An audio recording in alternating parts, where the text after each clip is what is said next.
오늘 함께 살펴볼 말씀은 룻기 3장 14절부터 4장 6절까지인데요. 주제 성경절, 시작하는 성경절 제가 먼저 봉독하겠습니다. 룻기 3장 14절, 룻이 새벽까지 그 발치에 누웠다가 사람이 피차 알아보기 어려울 때에 일어났으니 보아스의 말에 여인이 타작 마당에 들어온 것을 사람이 알지 못하여야 할 것이라 하였음이라. 룻이 이제 한 번도 안 해본, 이전에 해보지 않았던 특이한 일을 이제 시어머니의 제안이자 명령이자 부탁에 따라서 이제 감행을 하죠. 두려움에 떨면서 이제 자기가 보아스에게 이제 받아들여질지 거절을 당할지 알지 못한 채 이제 찾아왔고, 또 그 두렵고 떨던 밤이 지났습니다. 보아스는 따뜻하게 룻을 맞아줬고요. 보아스는 그런 룻에게 두려워하지 말라고 말하면서 이제 사람들 눈에 띄지 않게 이제 이곳을 떠나라고 이제 말을 했습니다. 본문은 우리에게 사람이 피차 알아보기 어려울 때 일어나라는 말을 했다고 그랬는데요. 사람들 눈에 띄는 것이 이제 두려운 사람에게 해당되는 말이겠죠. 누군가 나를 알아보는 게 이제 두려운 것입니다. 이제 요즘 좀 익명성이 보장이 되는 사회 같아요. 이제 특별히 온라인상에서 그런 것 같고, 또 마스크를 쓰고 또 이제 그렇게 살기 때문에 저 사람이 나를 좀 알아보지 못한다는 기대감이 있어요. 그렇죠? 누군가 나를 잘 모를 때는 좀 자유롭잖아요. 사람들의 시선에 대한 이제 편견, 또 불편함, 저 사람이 나를 어떻게 볼지에 대한 어떤 그 왜곡된 그 프레임 때문에 우리가 힘들어 하게 되는데, 지금 사실은 룻은 이제 그런 부담을 안고 그날을 보냈던 것입니다. 시어머니를 쫓아서 하나님을 믿기 시작했지만, 우리가 하나님을 믿는다 그래서 두려움이 갑자기 사라지는 건 아니에요. 그리고 사라졌다 한들 영원히 사라지는 것도 아니죠. 우린 연약하기 때문에 하나님을 믿는 믿음의 시작부터 이제 어쨌든 그 믿음이 완성되는 순간까지 여전히 우리 안에는 이 두려움에 대한 이 잔재가 있는 것입니다. 우리는 두렵지 않아서 신앙생활하는 것이 아니라, 두려움이 없어서 신앙생활하는 것이 아니라 두려움을 안고 두렵지만 신앙생활을 하는 거예요. 신앙은 두려움과 무관한 삶이 아니라 두려움 중에 누구를 의지하는 겁니까? 하나님을 의지하는 겁니다. 그래서 우리에게는 오늘 어린 설교처럼 믿음이 필요한 것입니다. 시어머니의 뜻에 따라 보아스를 만났고, 이제는 보아스의 말을 따라서 이제 사람들이 알아보지 못한, 해 뜨기 전에 빨리 이제 그 자리를 피해야 했습니다. 오늘은 제가 여러 차례 말씀드린 것처럼 기업 물을 자라고 하는 제목으로 말씀을 좀 드리겠습니다. 기업 물을 자. 일반적으로는 그 개념이 뭔지를 알고 계시겠습니다만은 이게 매우 중요한 성경의 가르침이고, 율법서나 특별히 룻기서에는 이제 기업 물을 자의 개념이 어떤 것인지를 실예로 잘 설명해 뒀습니다. 오늘 이제 기업 물을 자, 보아스의 삶에 나타난 기업 물을 자의 모습을 좀 살펴보는 시간을 갖겠습니다. 룻기 3장 15절에는요, 14절에 이어서 이렇게 말씀이 기록되어 있습니다. 보아스가 가로되 너의 겉옷을 가져다가 펴서 잡으라. 펴서 잡으니 보리를 6번 되어 룻에게 이어주고 성으로 들어가니라. 룻이 시므에게 이르니 그가 가로되 내 딸아 어떻게 되었느냐? 룻이 그 사람의 자기에게 행한 것을 다 고하고 가로되 그가 내게 이 보리를 6번 되어주며 이르기를 빈손으로 너의 시므에게 가지 말라 하더이다. 기업 물을 자의 모습, 보아스의 모습의 첫 번째 교훈은 남을 돕되 자랑하지 않았다는 거예요. 남들 모르게 돕는 거죠. 남들 눈에 띄지 않게 돕는 것입니다. 애정을 담아 뭔가를 줄 때 남들 눈에 띄지 않도록 자랑하지 않으며 이제 챙겨준 거예요. 빈손으로 보내지 않은 것입니다. 보아스는 공식적으로 나오미 가정의 기업 물을 자가 아니었죠. 1순위가 아니었어요. 그렇죠? 더 가까운 이제 근친이 있었습니다. 그래서 당장 이제 보아스 나오미와 룻이 요구했던 기업물자의 역할을 해줄 수는 없지만 이제 아침이 시작되고 그 사람을 만나서 자기가 이제 이 일을 해결해 보겠다고 약속을 했죠. 그러면서 이제 룻을 보내는데 빈손으로 보내지 않았다는 거예요. 보리를 이제 잔뜩 싸서 준 것입니다. 뭐 요즘 우리가 이야기하는 뭐 보리를 주냐 그러지만 그 당시에는 최고의 선물이었어요. 예, 최고의 선물. 사실 그 전에도 보아스는 룻에게 계속해서 선물을 줬죠. 자기 밭에서 일할 수 있게 해줬습니다. 그게 누군가에겐 큰 선물이 되는 거예요. 또 자기의 시종들에게 좋은 곳에서 이삭을 마음껏 줄 수 있도록 이삭을 좀 떨어뜨리라고 말해줬죠. 그 도움 역시 도움받는 사람이 알지 못하도록 도움을 준 거예요. 물을 마시게 해줬고요. 떡도 넉넉하게 줬습니다. 마음껏 먹고 남으면 마음껏 가져가라고 이제 했습니다. 눈치 보지 않게 해준 거예요. 내가 이거 떡 싸는 거 눈에 띄면 창피하잖아요. 근데 그러지 않게 해준 겁니다. 다 싸갈 수 있게 넉넉히 준 겁니다. 그리고 이제는 보리를 6대나 줬다 그랬어요. 이 본문의 기록이 얼마나 정확한지 잘 알지 못하겠습니다만은 이 주석가들은 둘로 나눠져요. 이 6대, 이 되가 오멜이라고 주장하는 학자도 있고 세아라고 주장하는 학자도 있는데 뭐 어쨌든 우리에게 낯익은 이제 부피 개념은 아닌데요. 이걸 오멜이라고 본다면 14리터가 되고 세아라고 본다면 46리터나 돼요. 이게 그래서 얼마나 많은 양인지는 잘 모르겠습니다만은 어쨌든 이제 수건처럼 여인들이 뒤집어 쓰고 다니는 몸을 가리는 이제 그 천을 가지고 펼치라고 하고 거기에 담아줄 수 있는 마음껏 담아준 거죠. 들고 갈 수 있을 만큼 넉넉히 준 겁니다. 양이 얼마나 정확한지가 중요한 것이 아니라 넘치도록 이제 은혜와 사랑을 베풀었다는 것이죠. 사실 룻에게 당시에 정말 필요했던 건 보리는 아니에요. 보리 얻으러 온 건 아니잖아요. 이미 몇 주간 보아스는 넉넉하게 그 가정을 돌봤기 때문입니다. 하지만 보아스는 그 전날도 주었을 거고 그 전전날도 주었는데 이날 아침도 또 뭔가를 주고 싶은 거예요. 사랑은 주고 또 주고 싶어 합니다. 주고 또 더 주고 싶어 해요. 그게 사랑이에요. 자꾸 뭘 주다가 아까우면 내 사랑이 지금 사라지고 있는 거예요. 뭔가 주는데 자꾸 아까우면 이게 내가 너무 많이 준 게 아니라 이 마음에 뭔가 문제가 생긴 것입니다. 보아스의 선물을 가득 이고 이제 룻이 집으로 돌아왔습니다. 나오미는 그것을 보고 어떻게 되었냐고 물었어요. 여차여차 보아스가 해준 이야기를 룻은 나오미에게 전해줬고 이 말을 덧붙입니다. 빈손으로 너의 시모에게 가지 말라고 보리를 주었습니다. 사랑하는 성도 여러분, 누군가 사람을 만나거나 혹은 어떤 사람의 집에 가게 되면 사람의 기질과 뭐 특징이기도 할 수 있겠습니다만은 뭔가를 자꾸 쥐어주는 사람들이 있어요. 그렇죠? 별것도 아닌데 자꾸 주는 사람들이 있잖아요. 오래 지난 콩도 주고, 예?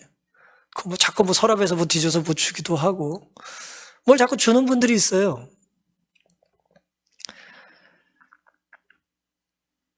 자기 집에 온 사람이 돌아갈 때 빈손으로 보내지 않는 사람은 좋은 사람이에요. 참 좋은 사람입니다. 투박할지 모르지만, 세련되지 못했을지 모르지만 참 좋은 사람이에요. 참 아름다운 마음이죠. 물론 이것이 선물을 받는 사람에게 꼭 도움이 안 되는 것일 수도 있어요. 필요하지 않은 것일 수도 있습니다. 필요 없는 것일 수도 있죠. 그런데 사랑으로 뭔가를 줄 때는 그것이 꼭 필요해서가 아니라 마음에 뭔가를 주고 싶기 때문에 주는 거예요. 뭘 줄 것 없나 찾는 마음, 누가 온다는데 뭘 좀 챙겨주고 싶어서 장을 보러 다니는 마음, 줄 게 있다는 핑계로 한 번 더 보고 싶어서 약속을 잡는 마음은 다 좋은 사람들이 할 수 있는 것입니다. 현대사회에 우리들은 좀 세련된 삶을 살기 때문에 뭐 필요한지 아닌지 좀 물어보라고 일단. 예? 저도 이렇게 버릇없는 소리를 참 많이 하고 살았어요. 가까운 사람들에게. 가족들이죠, 뭐 주로. 아유, 필요한지 좀 일단 물어보시라고 말이에요.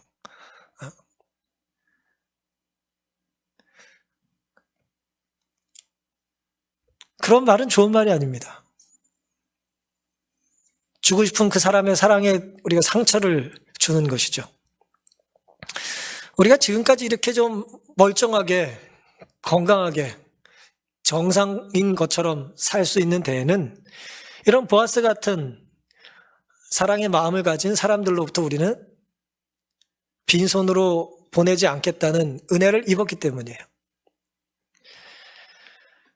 그 요즘 같은 코로나 상황에 교회 왔는데 빈속으로 가는 건 참 마음이 안타까워요. 마음이 아픕니다. 악수도 못하고 밥 한 그릇도 못 먹고 밥 먹을 데 없어서 그런 게 아니죠. 하지만 교회가 나눌 수 있는 소중한 이 사랑과 교제가 이제 위기에 처했다고 하는 것이 안타까운 것이죠. 보아스가 그날 준 것은 사실은 보리가 아니에요. 보아스는 그날 룻에게 뭘 줬습니까? 사랑을 준 겁니다. 한국 사람들 좋아하는 정을 나눈 거예요. 이것이 보아스가 우리에게 보여주는 이제 기업물을 자라고 하는 그런 거룩한 의무를 행사하는 그의 첫 번째 이제 특징이 되겠습니다. 빈손으로 돌려보내지 않는 마음. 우리 교회와 우리 가정, 우리 각자의 삶에서 우리 주변 사람들에게 우리가 이런 아름다운 모습으로 비춰줄 수 있게 되기를 간절히 바랍니다. 18절에 보시면 이어서 그는 이제 시모, 나오미에게 이런 평가를 받아요. 이에 시모가 가로되 내 딸아 이 사건이 어떻게 되는 것을 알기까지 가만히 앉아 있으라. 그 사람이 오늘날 이 일을 성취하기 전에는 쉬지 아니하리라. 굉장히 중요한 말씀이 여기 나오죠.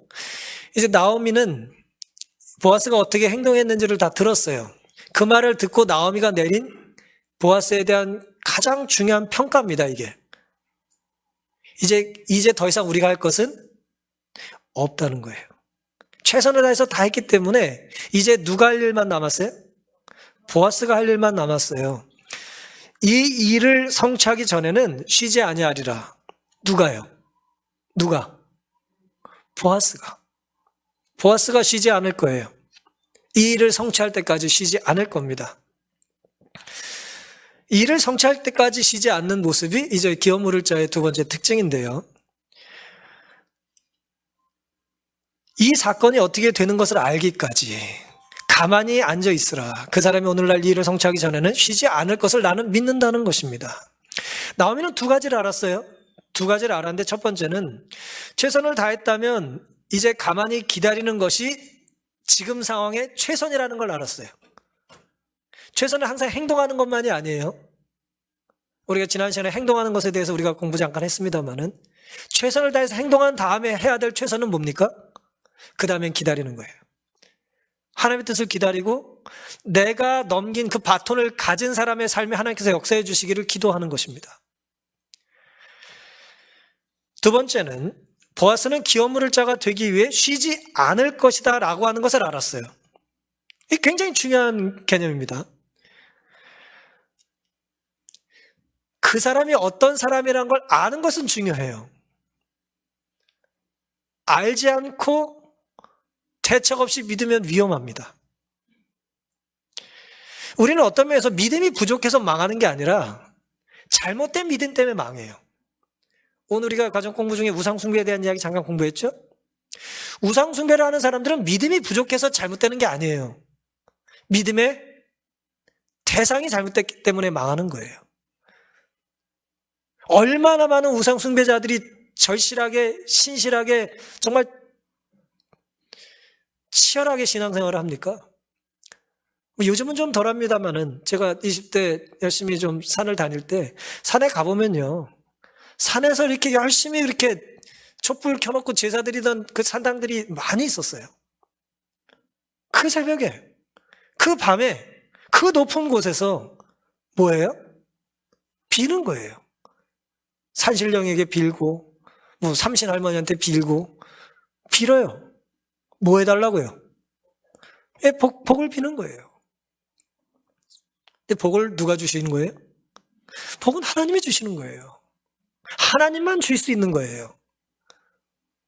잘못된 열심이고 대상이 잘못된 거예요. 반면에 나오미는 제대로 된 사람을 이제 기다리겠다고 했어요. 기다림도 신뢰도 좋은 것입니다만은 정작 중요한 것은 대상이 누군지가 정말 중요한 거예요. 특별히 젊은 아이들이나 청년들이 하기 쉬운 실수인데요. 내가 정말 사랑한다고 말하는 거예요. 사랑이 잘못된 게 아니에요. 사랑할 대상을 잘못 택한 것이 문제인 거예요. 잘못 택해놓고 사랑한대요. 꼭 어떡하라고요? 사랑하면 안 될 사람을 사랑하면 어떻게 합니까? 안 되는 거죠. 돌아올 대상을 기다릴 때 소망을 품고 기다려야 되는 것이죠. 그래야 만남의 확신이 있는 것 아니겠어요? 돌아오지도 않은 사람 기다리면 뭐 하겠어요? 돌아올 마음이 없는 사람 기다리면 뭐 하겠어요? 내가 열심히 기다리면 저 사람이 마음이 돌이킬 거야? 아니에요. 그 마음이 어떤지를 알아야 되는 거죠. 시편 18편에는 1절부터 이렇게 나와 있습니다. 나의 힘이 되신 여호와여, 내가 주를 사랑하나이다. 하나님을 사랑한다고 그랬어요. 왜요? 여호와는 나의 반석이요 나의 요새시요 나를 건지시는 자시요 나의 하나님이요 나의 피할 바위요 나의 방패시요 나의 구원의 뿌리시요 나의 산성이시로다. 내가 찬송 받으실 여호와께 아뢰리니 내 원수들에게서 구원을 얻으리로다. 그냥 외치는 수사가 아니라 이걸 직접 경험한 거예요, 다윗은. 디모데후서에서 바울도 똑같이 신앙 고백을 이렇게 합니다. 1장 12절. 이를 인하여 내가 또 이 고난을 받되 부끄러워하지 아니함은 나의 의뢰한 자를 내가 뭐 한다 그랬어요? 안다 그랬어요. 아는 하나님을 의지하는 거예요. 알기 때문에 의지하고 믿기 때문에 의지하는 거죠. 또 믿다 보니 더 잘 알아가는 거예요. 또한 나의 의탁한 것을 그날까지 저가 능히 지키실 줄을 확신함이니. 확신하는 것 중요합니다. 대상이 누구냐에 따라 이것이 잘된 것일 수도 있고 잘못된 것일 수도 있어요. 사랑하는 성도 여러분, 다윗이나 바울은 자신의 구원의 힘이 되신 하나님을 사랑하고 믿고 알았습니다. 누군가 사랑하는 대상을 신뢰할 수 있다는 것은 감사한 일일까요? 사랑하는데 신뢰할 수 있어요. 좋은 거죠. 하지만 우리가 사랑한다고 모두를 다 믿을 수 있는 건 아니에요. 그게 이 세상의 불행입니다. 내가 사랑하지만 믿을 수 없어요. 또 불행이 뭔지 아세요? 믿을 만한 사람인 건 알겠는데 내가 사랑하기가 싫어. 그럴 수 있어요. 그런 일 많습니다, 세상에. 하지만 성경은 우리에게 사랑할 수 있는 존재를 믿으라고 말하고요. 믿을 수 있는 존재를 충분히 사랑할 만한 분으로 섬기라고 말하는 것입니다. 우리는 말씀의 순종함으로 하나님의 약속을 경험할 수 있고요. 하나님 말씀을 신뢰함으로 하나님의 능력을 체험할 수 있는 사람들입니다. 이 나오미처럼 헛된 기다림이 아닌 거예요. 헛된 신앙이 아닌 거예요. 로마서 4장 20절. 믿음이 없어 하나님의 약속을 의심치 않고 믿음에 견고하여져서 하나님께 영광을 돌리며 약속하신 그것을 또한 능히 이루실 줄을 확신하였다 그랬어요. 바울의 믿음이에요, 이게. 확신하는 거예요. 믿음의 대상인 하나님의 약속을 확신하는 것입니다. 빌립보서 1장 6절. 너희 속에 착한 일을 시작하신 이가 그리스도 예수의 날까지 이루실 줄을 우리가 뭐예요? 확신합니다. 예수님의 약속을 확신하며 살게 되시기를 바랍니다. 나오미가 보아스를 믿고 기다렸듯 바울이 하나님의 약속을 믿었듯 우리도 믿고 살 수 있기를 바랍니다. 우리 믿음이 크기 때문이라기보다는 우리 신뢰의 대상이 확실하기 때문에 우리 믿음은 가치가 있다는 것을 잊지 않고 사시기를 바랍니다. 마지막 이제 핵심인데요. 룻기서 4장 1절부터 보시면 이제 기업 물을 자의 모습으로 나타난 보아스가 어떤 행동을 취하는지를 이렇게 기록하고 있습니다. 보아스가 성문에 올라가서 4장 1절 거기 앉았더니 이제 룻은 집으로 갔고요. 아침 일찍 이제 성문으로 올라갔어요. 보아스가. 거기 앉았더니 마침 보아스의 말하던 기업 물을 자가 지나가는지라. 가장 나오미 가정의 가까운 친족이 지나가는 거죠. 보아스가 그에게 이르되 아무여 이리로 와서 앉으라. 이 사람 이름은 성경에 기록되어 있지 않아요. 아무예요, 아무. 참 안타까운 일이죠. 이름이 없어요. 이 사실은 룻기의 주인공이 이 사람이 될 수가 있었거든요. 근데 그냥 아무여가 됐어요. 혹이.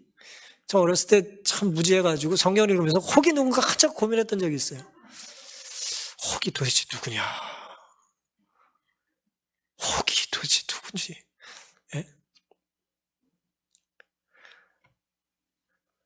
아무여 이리로 와서 앉으라. 그가 와서 앉음에 보아스가 성읍장로 10인을 청하여 가로되, 둘만 얘기하지 않고 증인 10명을 이제 소집했습니다. 당신들은 여기 앉으라. 그들이 앉음에 보아스가 그 기업물을 자에게 이르되, 모압 지방에서 돌아온 나오미가 우리 형제 엘리멜렉의 소유주를 관할함으로, 남편이 이제 10년 전에 아내와 같이 이제 모압으로 이주하면서 그 땅을 처분을 안 하고 간 거예요. 근데 이제 그 처분을 이제 지금 하려고 하는 거예요. 관할한다는 얘기는 이제 팔려고 매물을 내놓겠다 그런 의미인데요. 내가 여기 앉은 자들과 내 백성의 장로를 앞에서 그것을 사라고 너에게 이제 고하여 알게 하려 하였노라.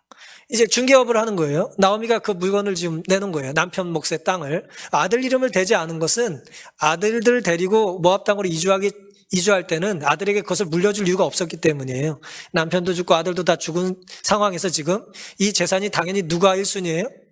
나오미가 1순위인 거예요. 룻게 아니에요, 아직.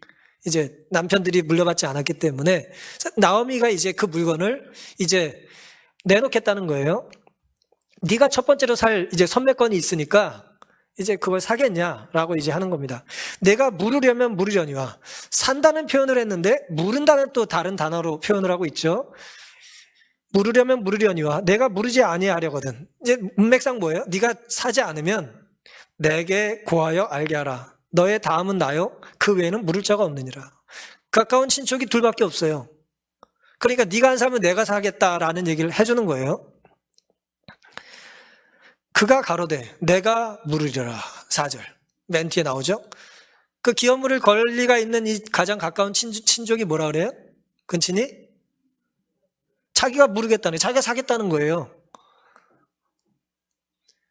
계획과 어떻게 되고 있어요 지금? 계획이 지금 뒤틀리고 있어요 지금. 이 사람이 물으지 말아야 되는데 물은대요 지금. 이 참 난감해요. 5절이요. 보아스가 가로되 내가 나오미의 손에서 그 밭을 사는 날에 곧 죽은 자의 아내 모압 여인 룻에게서 사서 그 죽은 자의 기업을 그 이름으로 잊게 하여 할지니라. 이게 무슨 얘기예요? 땅만 사면 안 되고 나오미가 자신의 며느리까지 취하는 조건으로 이 땅을 사라고 했다 이거예요. 그랬더니 뭐라 그래요? 6절 그 기업물을 자가 가로되 나는 내 기업에 손해가 있을까 하여 나를 위하여 물으지 못하노라. 나의 물을 권리를 내가 취하라. 나는 물으지 못하겠노라 그랬습니다.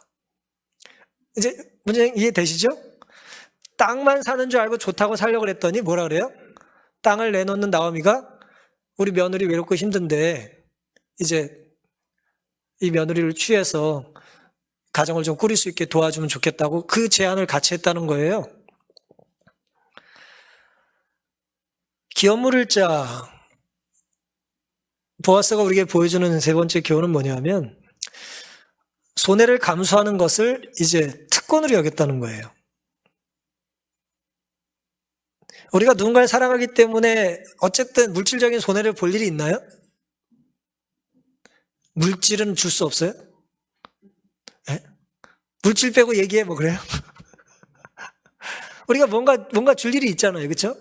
우리가 시간을 나눠줄 수도 있고 뭐 선물을 줄 수도 있고 어쨌든 뭐 에너지를 줄 수도 있고 우리가 뭔가를 나누죠. 근데 보아스는 자기가 손해를 보는 것을 주저하지 않았어요. 반면에 기업물을 첫 번째 권리가 있었던 사람은 뭐예요? 돕는 것에 한계 설정이 있었어요. 분명하게. 어디까지가 한계였어요? 어디가 끝입니까? 내가 남을 돕되 내가 손해 입지 않는 선까지였어요. 다른 말로 내가 이익이 있는 한 돕고 이익이 없으면 안 도와요. 돕고 안 돕고의 경계가 뭐예요? 이기심이죠. 그렇죠? 자기 유익이에요. 사랑은 자기 유익을 첫 번째로 구하지 말라 그랬는데 이 사람은 자기의 손에 입을 것이 두려워서 돕지 않겠다는 거였죠. 엘리멜렉의 소유주를 팔려고 내놓았을 때 그걸 사겠냐라고 하는 표현을 이제 기업 물은다는 표현을 썼어요. 여기서 이제 기업 물을 자에 대한 개념을 잠시 살펴보겠습니다. 여기 기업 물은다라고 하는 말로 번역된 말은 이제 가알이라는 말인데요. 우리말이 좀 번역이 좀 애매해가지고 혼돈스러운데 여기서 얘기하는 기업은 대기업, 중소기업 할 때 그런 기업이 아니에요. 한문이 달라요. 이제 우리가 말하는 이제 삼성, 현대 같은 그런 기업이라고 할 때 그 기업은 이제 한자로 이제 꾀알기라고 하는 기획할 때 그 기자를 써요. 근데 성경에서 말하는 번역된 이 기업이라는 말은 이제 터 기자를 써요. 터기. 기초라는 거. 이제 기자를 쓰는 것이죠. 그러니까 기업이란 말은 뭐냐면 이제 재물이란 소리예요. 재산이란 소리예요. 대대로 물려받은 재물 그렇게 이해하시면 돼요. 재산이라고 생각하면 돼요. 그러니까 옛날에 물려받은 재산은 결국 뭐겠어요? 땅이죠. 그러니까 쉽게 생각하면 기업 물은다는 것은 땅이라고 생각하시면 돼요. 재산을 옛날에는 결국 땅이니까 땅을 주고 땅을 사고 땅을 되팔고 되사고 뭐 그런 개념으로 이해하시면 이제 가장 쉽습니다. 히브리 말에 이제 가알이라는 이 말은 그 말의 원래 어근은 되산다는 뜻이에요. 되산다는 건 뭐예요? 내 물건을 내가 팔 수 없는 상황이 돼서 어려워져서 물건을 내놓죠. 그런데 그 물건을 내놓으면서 뭐라 그래요? 뭐 전당포 같은 거 제가 가보진 못했습니다만은 전당포에 좋은 걸 맡길 때 뭐라고 말하면서 맡길까요? 이거 내가 찾으러 올 거니까 이거 딴 데 파시면 안 돼요. 그렇게 말할 거 아니에요. 그렇죠? 팔아버리면 이제 나중에 복수하고 뭐 그런 거 아니에요. 그렇죠? 기분 나쁘게 하고 그러면 되살 수 있는 권리인 거예요. 기업 물은다는 건 되산다는 개념이고 반환을 요구할 수 있는 권리를 얘기하는 거고 보호한다는 뜻이 있어요. 그래서 기업 물은다는 건 그런 개념이고 기업 물을 자는 이제 가알이라고 하는 동사에 이제 사람을 붙인 거잖아요. 기업 물은 자는 그래서 고엘이라고 불렀어요. 고엘. 이런 권리가 있는 사람 혹은 이런 의무가 있는 사람을 이제 기업 물을 자라고 말한 거예요. 구원해 주는 사람. 그러니까 기업 물은다는 건 구원한다는 말이고 한마디로 기업 물으는 자는 구원자가 되는 거예요. 기업 물을 자 고엘은 세 가지는 아니죠. 여러 가지 이제 할 수 있는 권리가 있었는데 대표적으로 세 가지 일을 해야 했어요. 첫 번째는 가까운 친족이 빚을 지면 그 부채를 갚아줘야 돼요. 대신. 그러니까 뭐 헷갈리시면 그냥 자식이라고 생각하시면 돼요. 자식이 사고 치면 부모가 뭐 합니까? 갚아주죠. 자식이 사고 안 치고 갚아줄 게 없는 분들은 고엘이 뭔지 몰라요. 그 고엘을 경험하고 사는 건 나쁜 것이 아니에요. 자식이 사고를 치면 그거를 부모가 갚는 거예요. 그게 이제 고엘을 해야 될 첫 번째 일입니다. 부채죠. 뭐 자식은 아니죠. 이건 뭐 친족의 개념이니까. 두 번째는 원수로부터 보호해 주는 거예요. 사고 치고 돌아다니다가 나쁜 사람 만나면 어떻게 돼요? 대신 싸워주는 거예요. 보호해줘야 돼요. 그 다음에 자기 집단과 개인적인 친척의 이익을 보호하는 것입니다. 집단의 이익을 이제 지켜주는 거예요. 그러니까 이 울타리를 확장하는 거예요. 우리가 보통 가족 단위로 살잖아요. 그렇죠? 아버지가 돈을 벌면 그 돈을 누가 써요? 아버지 혼자 쓰는 사람은 이상한 사람이고 같이 쓰죠. 가족이라고 하는 울타리 안에 같이 쓰죠. 근데 이 고엘의 개념은 그 재산권 혹은 이제 자신의 어떤 권리를 확대하는 거예요. 내 도움이 필요한 사람까지 확대하는 개념이에요.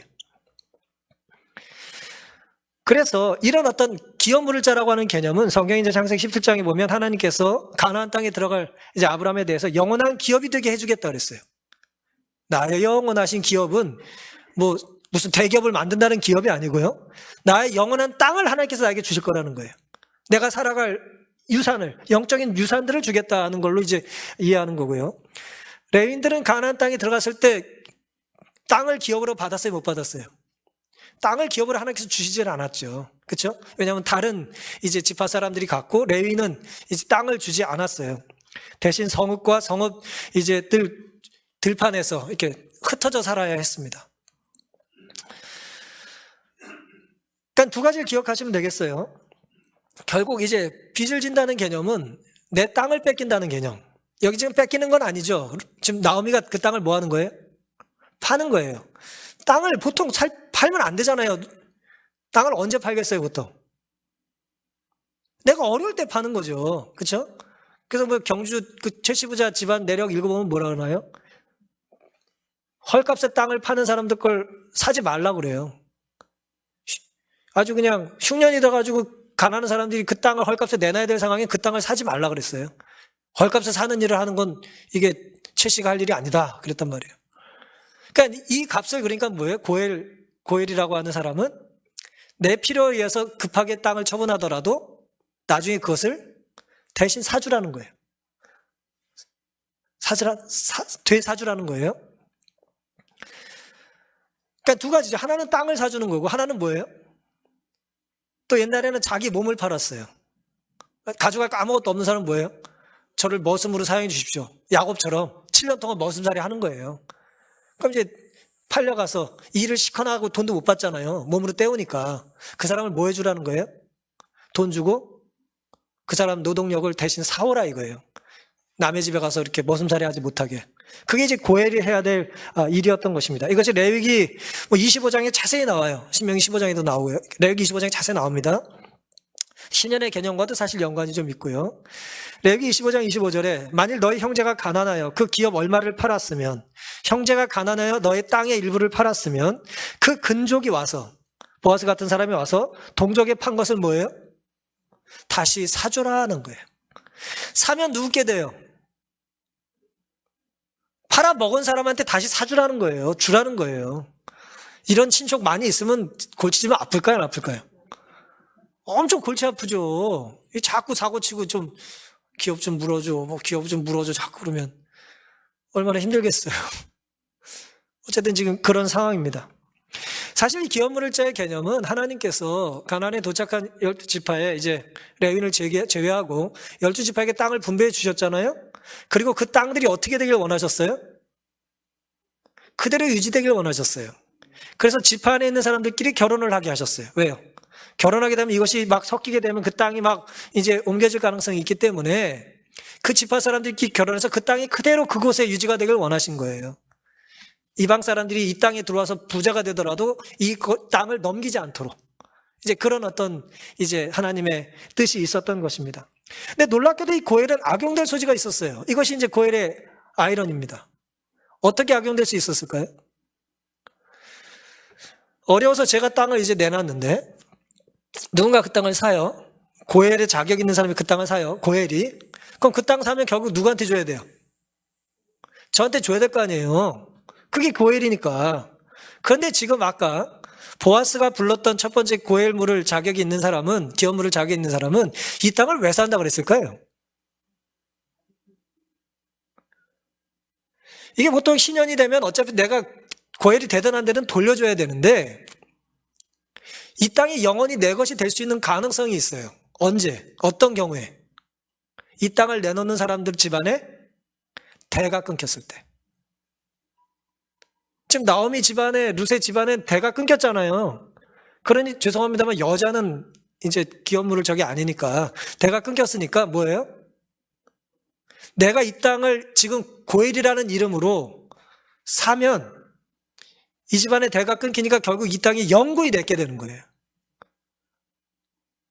이건 뭐 적대적 M&A 같은 거지. 막 사버리는 거야 그냥 막 지금. 아주 부자가 될 수 있는 절의 기회예요. 내 땅이 넓어질 수 있는 그런 기회입니다. 그런 줄 알고 얼마나 좋다 그러고 웬 떡이냐 그러고 사겠다 그랬더니 덧붙여서 뭐라 그래요? 보아스가 사실 나오미는 땅을 팔려는 게 사실은 아니고 며느리를 시집 보낼 때 땅도 준대. 뭐 그렇게 얘기한 거와 마찬가지죠. 그럼 어떻게 되겠어요? 루sek의 자손이 태어난다면 어떻게 될까요? 당연히 내가 지금 물은 건 그 집안 것이 될 뿐더러 혹자는 또 이렇게 주석을 해놨어요. 지금 땅에 욕심을 가진 이 사람은 자손이 없을 수도 있다. 자기 재산까지도 뺏길 수도 있을 것에 대한 두려움이 있었을 거다라는 얘기까지 해놨어요. 뭐 정확히 알 길은 없습니다. 어쨌든 중요한 것은 기업 물을 자의 개념이 악용될 수 있었다는 거죠. 도와주라고 이걸 하라고 그랬더니 뭐예요? 남의 재산을 갈취할 기회로 이 사람이 사용했다는 것입니다. 땅을 영구히 취할 기회로 여겼기 때문에 좋다고 했다가 영구히는커녕 내 것까지 혹은 남 좋은 일만 시킬 것 같았기 때문에 못하겠다고 말했던 것입니다. 여기 우리는 두 사람의 모습이 등장해요. 기업 물을 자의 권리가 있는 첫 번째 사람의 모습과 보아스의 모습이 극명하게 대조가 되죠. 나는 손해본다면 그 일을 하지 않겠다는 사람이 있고요. 보아스는 정반대죠. 내가 어떤 손해를 보더라도 그 사람을 돕겠다는 것입니다. 지난주에 어느 집사님께서 보아스가 부인이 있었냐고 저한테 물으셔가지고 제가 어떻게 하냐고 이제 대답을 해드렸는데 당연히 부인이 있었겠죠. 그런데 지금 있는지 없는지 제가 모릅니다만은 본교 주석은 룻기서 4장을 이렇게 주석했습니다. 6절을. 보아스가 그 땅을 사고 룻과 결혼하려고 하는 이유는 두 가지였을 거다. 두 가지 이유가 있었을 거라는 거예요. 첫 번째는 그는 하나 이상의 장성한 아들을 둔 호라비였을 것이다. 어떤 그런 가능성을 이제 개연성을 얘기한 거예요. 자기 자식도 있고 자기 부인은 이제 지금 이미 잠들었을 거라고 생각하는 거죠. 그리고 그 상황에 이제 법적으로 아무 문제 없이 아내를 취할 수 있는 상황이 됐다는 거예요. 물론 이건 이제 게데온이라 그래서 이제 기업물을 개념으로 이제 취할 수 있는 개념이긴 합니다만은 어쨌든 또한 보아스가 진심으로 룻을 사랑하고 존경하고 사랑하는 것이 자명하다 그랬어요. 그러니까 자기의 상황 속에 자기는 나이가 많은 사람이라 젊은 여자를 취할 수 있는 상황이 아니지만 이 여인이 자기에게 기업물을 이제 권리를 당신이 취해 달라고 왔을 때 네가 젊은 사람한테 가지 않고 나처럼 나이 많은 사람한테 온 것에 대하여 보아스가 이제 놀랍다고 얘기하잖아요. 이제 그런 상황을 이제 얘기하는 것입니다. 룻을 사랑했기 때문이다라는 거예요. 그다음 두 번째, 룻에게서 나게 될 아이가 있다면 룻의 죽은 남편의 아들로 인정되는 것에 대하여 개의치 않았다는 거예요. 이게 이제 어떻게 보면 중요한 포인트입니다. 내가 지금 기업을 물러서 사서 언젠가 다시 돌려줄 이 재산이 내 몫이 되지 않고 룻의 자녀의 것이 되고 또 내 이름으로 물려주지 않는다 할지라도 나는 괜찮다는 거죠. 누군가는 합법적으로 법의 이름으로 남의 어려움을 이용해서 자기 부를 쌓을 수단으로 악용하는 반면에 누군가는 율법의 정신을 기억하고 어려운 사람의 필요를 채워주기 위해서 최선을 다하는 것입니다. 내가 누군가를 도울 때 도움의 한계를 내가 손해보지 않는 한으로 정한 사람이 있는 반면에 어떤 사람은 정반대예요. 네가 필요하다면 나는 언젠가 무엇이든 돕겠다라고 하는 마음을 가졌다는 것입니다. 보아스의 태도는 사실은 예수님을 이제 메시아를 표상하는 아주 아름다운 모습을 드러내주고 있습니다. 그 돕는 게 즐거운 거예요. 도와주기 위해서 기다리는 거예요. 내 차례가 돌아오기를. 저 사람이 이제 취하지 않고 내가 도울 수 있는 기회가 오면 좋겠다는 거예요. 여러분 이런 기다림을 가지고 살아보신 적 있으십니까? 내가 누군가를 도와주고 싶은데 내 차례가 잘 오지 않을 것 같아. 내가 누군가를 도와주고 싶은데 남들이 먼저 다 도울까 봐 걱정되는 거예요. 예? 이사야 53장 11절에 메시아에 대한 이야기죠. 가라사대 그가 자기 영혼에 수고한 것을 보고 만족해 여길 것이라. 전 이 말씀 참 좋아합니다. 예수님은 십자가에 달려 돌아가실 것에 대하여 어떻게 생각하셨다고요? 그 십자가의 은혜로 살아나게 될 죄인들의 모습을 보고 기뻐하셨다는 거예요. 흐뭇해하셨다는 거예요. 아유, 네가 구원받으니 기쁘다. 네 집안이 다시 일어서니 기쁘다. 네가 용서받고 회개하고 새 사람 되니 기쁘다. 그런 것입니다. 레위기 25장 23절에는 토지를 영영히 팔지 말 것은 토지는 다 내 것임이라. 너희는 나그네요 우거하는 자로서 나와 함께 있느니라. 시편 24편 1절 땅과 거기 충만한 것과 세계와 그 중에 거하는 자가 다 여호와의 것이로라. 땅은 누구 겁니까? 땅은 하나님 거예요. 영원히 하나님 거예요. 뭐 땅만 하나님 건 아닙니다. 특별히 땅은 하나님 거라고 말씀하셨어요. 지금 이 보아스의 모습은 선한 사마리아 사람의 모습과 유사합니다. 제가 아마 설교 된 적이 있겠습니다만은 사마리아 사람의 선한 모습은 뭐죠? 제사장과 레위인이 내가 저 피투성이 된 누군지도 모를 사람이 돕게 되면 나에게 미치게 될 피해가 뭔지, 손해가 뭔지를 생각하고 안 도왔잖아요. 내가 저 사람을 돕게 된다면 내가 볼 피해가 뭔지를 생각하고 안 도왔거든요. 반면에 사마리아 사람은 어떻게 생각했습니까? 내가 저 사람을 돕지 않는다면 저 사람에게 어떤 피해가 있을지, 어떤 손해를 입을지, 저 사람이 어떤 위기에 겪을지를 생각하고 도왔다는 거죠. 보아스가 딱 그런 마음을 가지고 도운 거예요. 내가 돕게 된다면 나에게 어떤 유익이 있는지를 생각한 게 아니라 내가 지금 돕게 된다면 저 사람이 어떤 도움이 채워지고 내가 돕지 않는다면 저 사람이 어떤 고통을 겪을지를 생각했다는 거죠. 이사야 64장 8절 그러나 여호와여 주는 우리 아버지시니다 우리는 진흙이요 주는 토기장이시니 우리는 다 주의 손으로 지으신 것이라. 땅이 하나님 건데요. 땅 중에 가장 현찮은 땅, 티끌, 먼지 같은 존재가 인간입니다. 하나님이 흙으로 사람을 빚으셨죠? 하나님은 땅이 내 거다, 흙이 내 거다라고 하는 말씀 속에 아마도 우리를 염두에 두신 게 아닌가 싶습니다. 우리는 다 흙 사람이죠.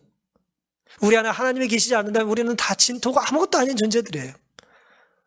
하지만 하나님께서는 그런 우리를 끝까지 붙잡으시고 고헬하시는 것입니다. 누군가에게 기업 물을 자로 살아가는 것이 바로 오늘 내가 살아가야 될 이유가 아니겠습니까? 누군가에게 기업 물을 자로 존재하는 것이 이 교회가 주님 오시는 그날까지 존립해야 될 이유가 될 것입니다. 보아스는 오늘 우리에게 기업 물을 자가 어떠해야 하는지를 몇 가지 아름다운 모습으로 보여주고 있습니다. 누구든지 빈손으로 돌려보내지 말자. 내가 줄 게 있다면 무엇이든 쥐어주고 나누며 살자. 또 작은 자를 섬기려고 최선을 다하자. 돕기에 최선을 다하자. 성실한 모습이죠. 그 다음에 남의 필요를 채우려고 내 손해를 즐겨 감수하자. 이걸 뭐로 여기자? 상으로 여기자는 거예요. 당신을 도울 수 있어서 기쁩니다. 내가 당신을 섬길 수 있는 기회를 주시겠습니까? 얼마나 아름답고 겸손한 모습입니까? 이 귀한 안식일 우리들은 어떤 모습의 기업 물을 자로 살기를 결심하고 싶으십니까? 세상 그 어떤 것을 소유한다고 해도 우리 인생을 만족할 수 없어요. 우리 인생은 만족할 수 없어요. 하나님 우리를 그렇게 만들지 않으셨기 때문에 물질을 가짐으로 우리가 만족스러운 삶을 살도록 하나님 우리를 그렇게 만들진 않으셨어요. 온 천하가 내 거라 그래도 만족되지 않아요. 하나님 우리를 그렇게 만드셨어요. 왜? 우리는 하나님을 닮았기 때문에. 우리는 물질이 늘어가면서 행복하는 사람들이 아니라 하나님이 맡겨주신 소유를 나눌 때 행복을 경험할 수 있는 사람들이에요. 그게 우리가 지향하는 삶입니다. 시간을 나누고 물질을 나누고 관심과 애정을 기울여 우리의 삶을 나누며 살기를 결심하는 이 안식일 되기를 바랍니다.